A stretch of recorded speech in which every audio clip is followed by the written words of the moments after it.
வணக்கம். இன்றைய தினம் 9 அக்டோபர் 2023. டைம் வந்து கரெக்டா 11 மணி ஆகுது. இன்னைக்கு பாக்குறோம் காத்தால வந்து செல் வந்தது. செல் வந்ததுக்கு அப்புறம்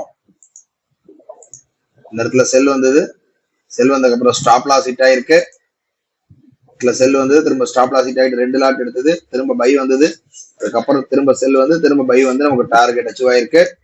நம்ம ரோபோவுடைய ஆர்டர் புக்கை பார்க்கலாம். முதல்ல 1 லாட் செல் வந்திருக்கு, ஸ்டாப் லாஸ் ஹிட் ஆயிருக்கு. திரும்ப பை 2 லாட் வந்திருக்கு, ஸ்டாப் லாஸ் ஹிட் ஆயிருக்கு.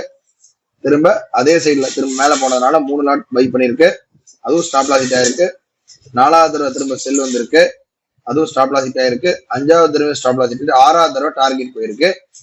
எதனால அப்படின்னு பாத்தீங்கன்னா இது வந்து ஒரு ரொம்ப ஒரு கம்மியான ஸ்டாப் லாஸ் வச்சு பண்ணக்கூடிய கான்செப்ட்ன்றதுனால இதுல வரும். ஆனா எப்படி இருந்தாலும் வந்து ஏதாவது ஒரு சைடு மார்க்கெட் போகணும்ன்ற லாஜிக்கின் அடிப்படையில நமக்கு இன்னைக்கு ப்ராஃபிட் வந்து டார்கெட் அச்சீவ் ஆயிடுச்சு. கடைசியா ப்ராஃபிட் பாத்தீங்கன்னா ஒரு 2764 ரூபாய் கிட்ட நமக்கு இன்னைக்கு ப்ராஃபிட் வந்திருக்கு.